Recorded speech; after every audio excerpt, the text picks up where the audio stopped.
uma coisa que eu falei na semana passada, para Jesus ter feito eu voltar isso de novo, alguém deve ter duvidado do que eu falei. E aí eu falei, Jesus, só deixa eu mostrar. Eu disse que Gênesis 20, 17, quando Abraão ele ora pela esposa de, olha ali, orando Abraão, sarou a Deus Abimeleque, sua mulher e suas servas, de sorte que elas pudessem ter filhos. Agora coloca aí Gênesis 21. Ali só tem mais um versículo. Nós sabemos que a Bíblia ela foi dividida em versículos para melhor a nossa compreensão. Então, se a gente considerar, o texto está direto. Visitou o Senhor a Sara, como lhe dissera. O Senhor cumpriu o que lhe havia prometido. E Sara concebeu e deu à luz. Amém. Logo na sequência, vou repetir aqui. Deixa os seus problemas um pouquinho de lado e interceda pelo irmão, por um amigo, e você vai ver o que Deus vai fazer por você. Amém. Abraão, ele tinha o mesmo problema, que ele ora para o rei e para as esposas do rei. No momento em que ele orava pelo rei, pelas esposas do rei, para que elas pudessem ter filhos, Deus visita Sara. Deus visitou Sara. Então está aí. Abra comigo aí a sua Bíblia em Atos dos Apóstolos, ou Atos da Igreja. Porque quando eu digo Atos dos Apóstolos, é como se tivesse limitado só lá no tempo dos apóstolos. Mas Atos vai contar a história da igreja, e essa história só terminará no arrebatamento da igreja. Amém. Atos 17, 6. Que Jesus me dê graça nessa manhã. Atos 17, 6. Porém, não os encontrando, arrastaram a Jasão e alguns irmãos perante as autoridades, clamando: estes que têm transformado o mundo. Alguma tradução vai dizer assim: estes que têm alvoroçado o mundo chegaram também aqui. Vou repetir: e estes que têm alvoroçado o mundo chegaram também aqui. Aleluia. Deus é bom. Olha, prometo ser breve. Para nós chegarmos aqui nesse texto, ou nesse versículo que acabamos de ler, deixa eu te dar uma introdução. A Bíblia vai dizer que a igreja estava em oração. E nós já tínhamos falado isso, eu e a pastora, e nós vamos ter que ter aqui um culto de oração. Eu não quero saber o dia, não que seja uma vez por mês, nós teremos aqui um culto de oração. Deus tem cobrado isso de nós. A Bíblia vai dizer que a igreja estava em oração.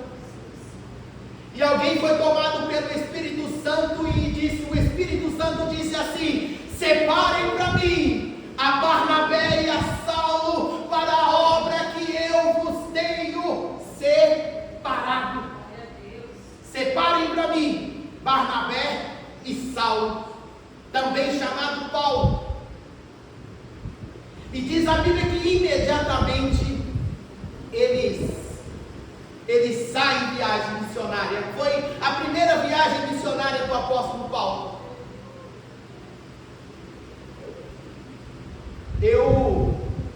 Semana passada eu tive uma aula da história da igreja. Que aula? A professora, ela usou cantares. Ela usou cantares e esmiuçou atos em cantares. Eu falei, Jesus, que é isso?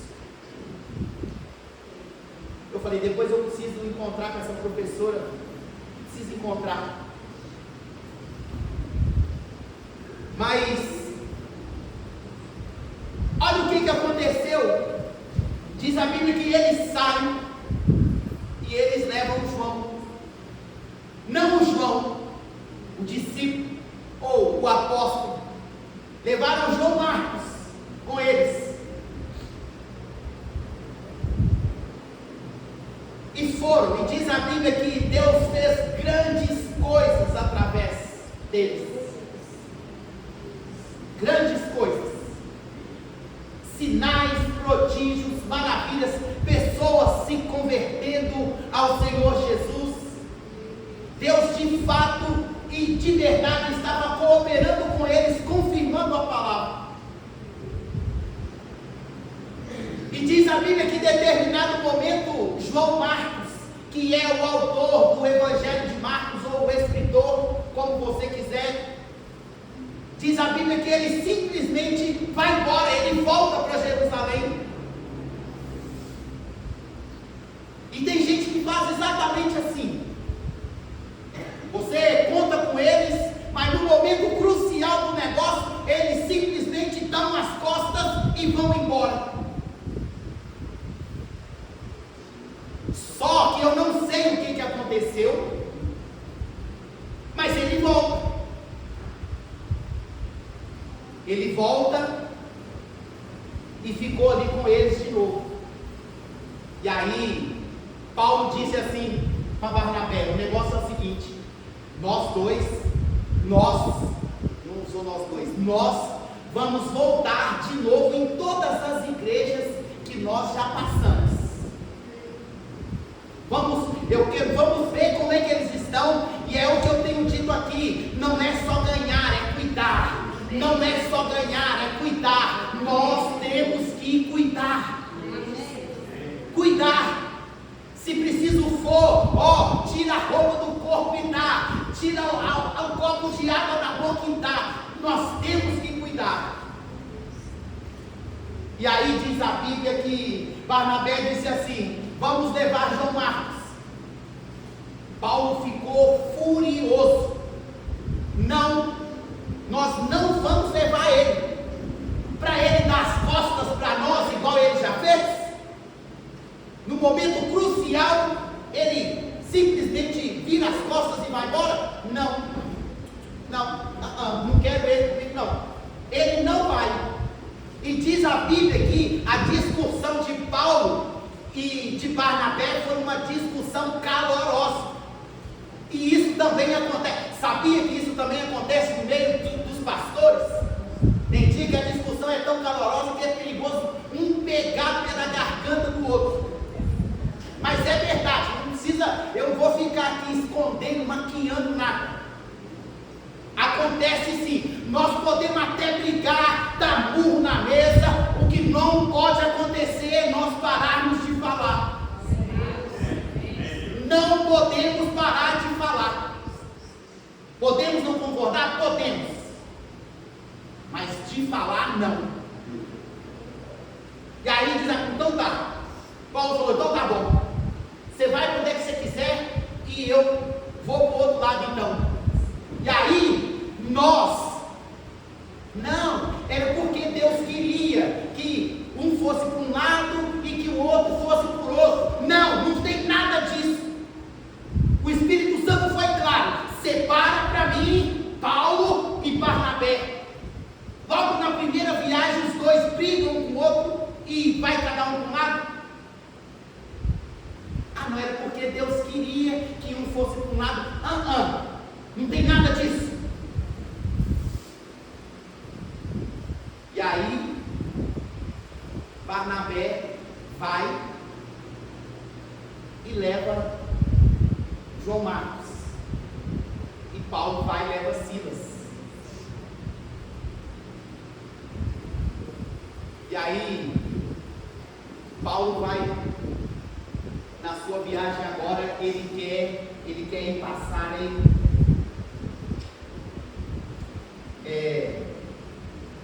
ele quer ir para a Ásia.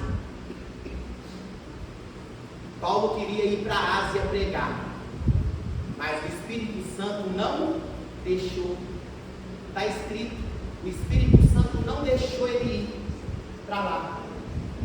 Já viu quando você quer pregar? A Bíblia vai dizer isso. Eu quero até corrigir aqui, porque nós falamos assim: pregar a tempo e fora de tempo. Pois é, mas não é isso que a Bíblia diz. Eu coloco até aqui para mim, 2 Timóteo 4:2. O que está escrito é exatamente isso que está escrito: pregando a palavra, insta, quer seja oportuno. Põe outra tradução, João, por favor, para eles entenderem. Aí, essa daí. Que pregues a palavra, instes a tempo e fora de tempo, corrijas, repreenda, exorte com toda longanimidade e doutrina. Pregar a tempo e fora de tempo. Então, se era para pregar, por que o Espírito Santo não permitiu que ele fosse? Porque há tempo para todas as coisas. Há tempo. E esse não era o tempo de ir para lá. E aí, sabe o que ele fez? Ele falou: então vamos para Bitínia. Isso está lá em Atos 16:6. Coloca aí. Agora 7. Isso é o que nós vemos. Olha lá. E quando chegaram a Mísia, deviam ir para Bitínia, mas o Espírito não permitiu. Na minha Bíblia está escrito assim: mas o Espírito de Jesus não permitiu. Eu falei: Jesus, como é que é isso aqui? E aí ele: é isso mesmo, o meu Espírito. Porque um falou o Espírito Santo e o outro falou, olha lá, mas depois eu tenho que te dar um presente. Olha ali, mas o Espírito de quem? O Espírito de Jesus. E aí eu fui questionar, falei: não, Jesus, como é que é esse negócio? E aí sabe o que eu descobri? Mateus 28. Eis que eu estou convosco todos os dias. É o único dos evangelhos que vai trazer isso para nós. Jesus dizendo que estava com ele na forma de Espírito. E foi uma coisa que eu havia dito isso para Jesus há um tempo, que eu estava sentindo caído para baixo. E eu fui falar isso para ele: Jesus, o Senhor me abandonou, o Senhor me deixou só. E aí, ele me levou nesse texto, mas ele falou bem no meu ouvido assim: Wilson, eu estou com você todos os dias. E aí, não permitiu. Aí, sabe o que aconteceu? À noite, diz a Bíblia que à noite Paulo ele tem uma visão de um varão na Macedônia: passa pela Macedônia e nos ajude. Aí ele, de manhã cedo, ele entendeu que era Deus que falava com ele para ir à Macedônia. E eles foram para a Macedônia. E eles chegaram em Chipre. Aqui que eu começo. Ai, Jesus. E aí, diz a Bíblia que um dia, pela manhã, eles indo orar. Ei! Esses homens aí, eles anunciam o caminho da salvação.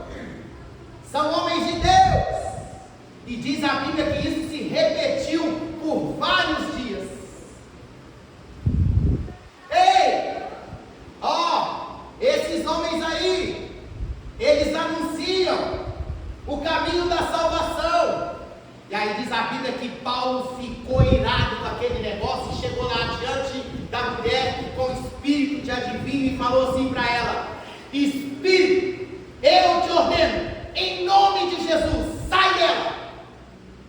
E diz a Bíblia que o capiroto foi embora. Mas aqui uma pergunta: ela falava a verdade. Ela falava a verdade. Ela falava a verdade, mas vivia uma vida de mentira. Falava a verdade, mas vivia uma vida que não condizia com o que ela falava. Chegou a hora de acertar. Chegou a hora. E só tem certeza que é para eu falar isso mesmo? Está vivendo uma vida de mentira porque dá lucro. Está vivendo a vida de mentira porque dá renda, dá status. Está vivendo a vida de mentira. Eu vou falar do jeitinho que eu notei aqui. Está vivendo, cadê Jesus? Porque dá privilégio. Se não largar a vidinha de mentira, pode até falar a verdade, mas a vida é de mentira. Por isso Paulo ficou irado. Ela fala a verdade, mas não condiz com a vida que ela leva. Reconhece que o seu casamento é por um fio e pede Jesus para te ajudar. Reconhece, não fica maquiando, tapando, tentando tapar sol com a peneira, não. Lá na escola, quem é que sabe lá na escola? Segue Jesus? Ninguém. No trabalho piorou. Vida de mentira. A vida de mentira. Chegou a hora de pôr o ponto final nessa vida mentirosa.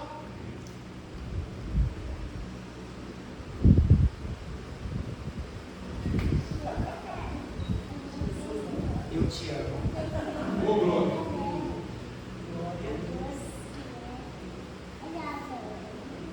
E ontem, quando eu fui para a sala de aula, Jesus foi falando comigo, e aquilo, quando eu cheguei lá, eu não aguentava. Nos primeiros minutos de aula foi só chorando, eu só chorava, e eu estava estudando isso de manhã. Eu só chorava, porque Jesus não tem misericórdia. E ali diz a Bíblia que, vendo os senhores daquela dona, que ela não valia mais nada para eles, prendem Paulo e Silas. Prenderam eles. E aí, primeiro eles deram neles uma coça. Eu acredito que foi aqui nesse tempo que Paulo vai dizer que foram 3 quarentenas menos uma. Porque pela lei romana, um prisioneiro só poderia levar 40 chibatadas. Então o que eles faziam? Dava 39. Esperava ele recobrar as forças e começava tudo de novo. Por isso ele vai dizer 3 quarentenas menos uma. E eles arrebentaram eles. E falaram para o carcereiro assim: o negócio é o seguinte, guarda esses homens em prisão. E aí ele, temendo pela vida dele, ele colocou eles lá no cárcere interior, ou seja, lá na última cela. E como se não bastasse, ainda amarrou os pés deles no tronco. Ai, Jesus. E aí eles agora estavam presos. Não presos,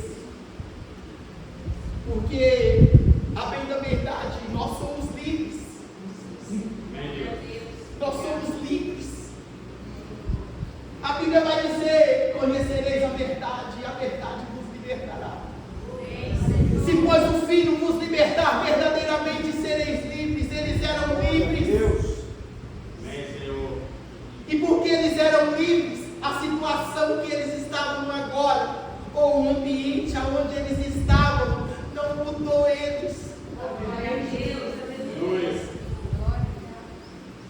temos que parar de ser crente camaleão que se molda de acordo com o lugar.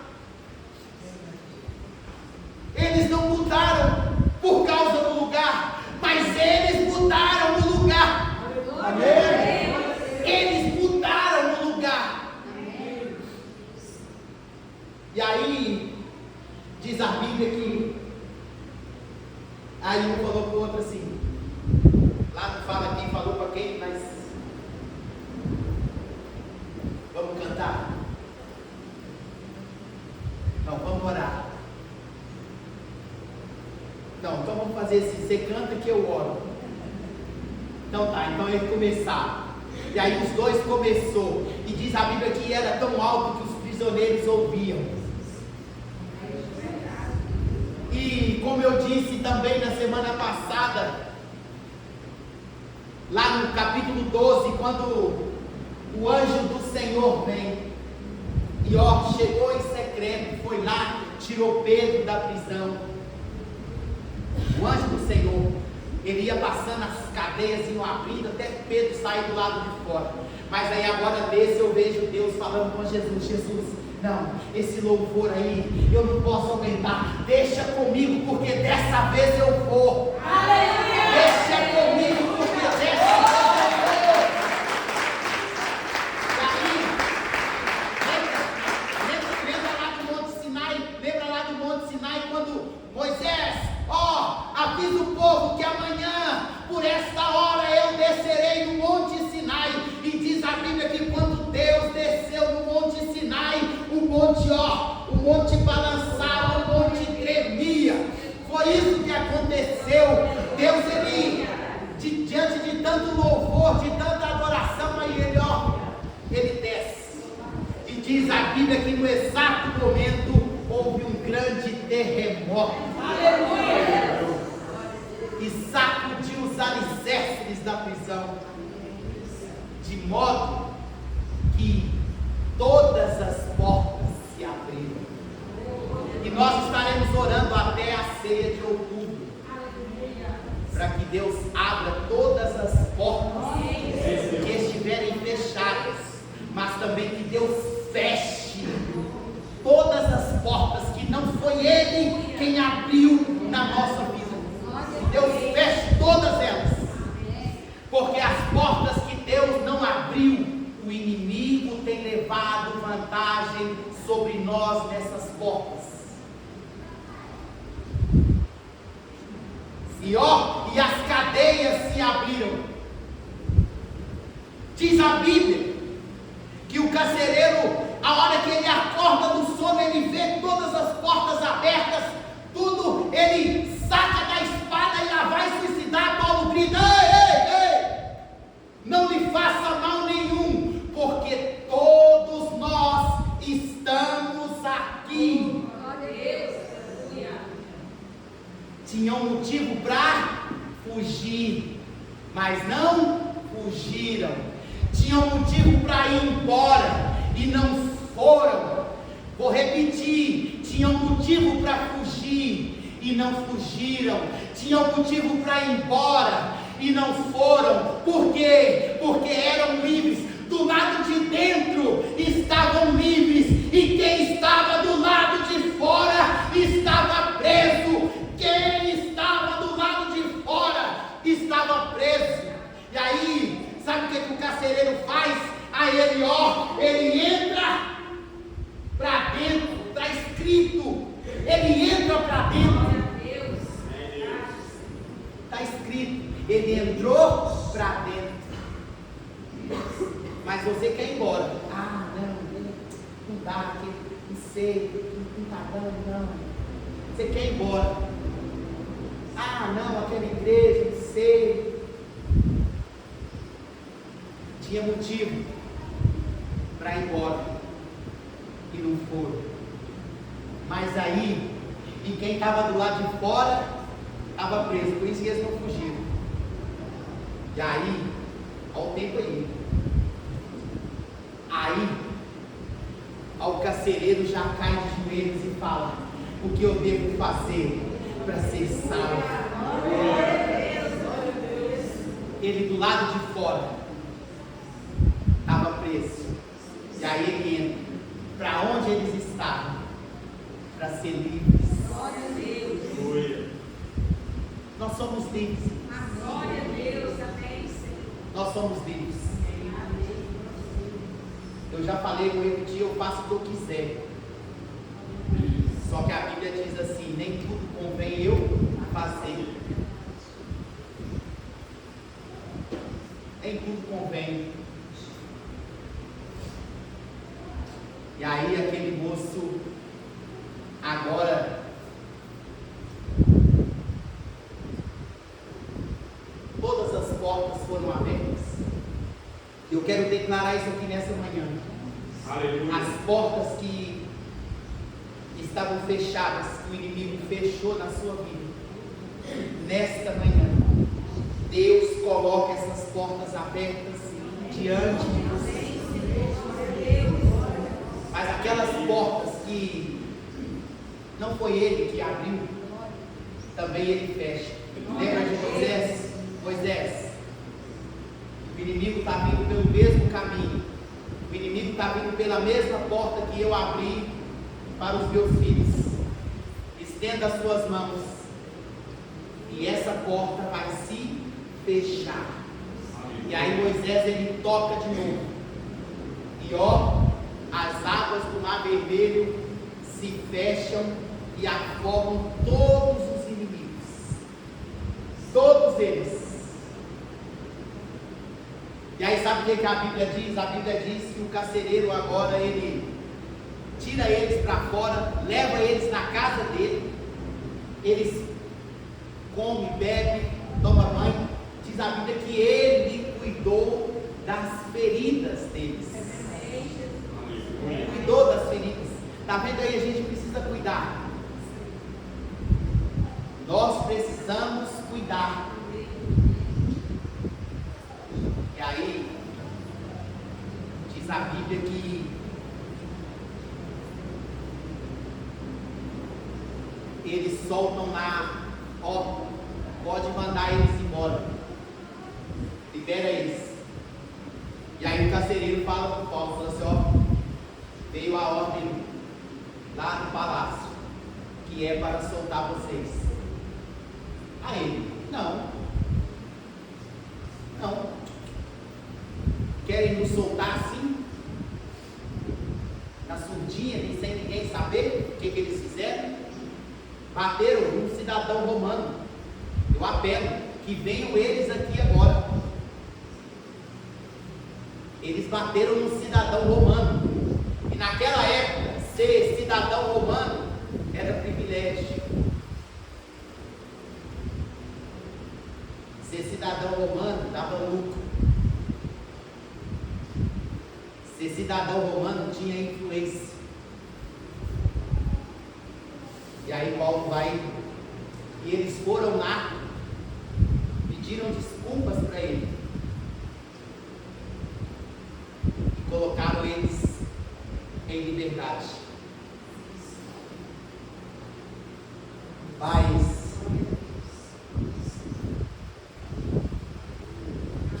É isso. Chega de... Nós precisamos ser coerentes com a nossa escolha. Jesus disse assim: quem quiser vir após mim, negue-se a si mesmo, tome a sua cruz e me siga. Nós precisamos dar respostas àquele que nos arregimentou. Nós precisamos dar respostas a ele. Mas se coloque de pé, o nosso tempo já. Depois nós falamos disso de novo.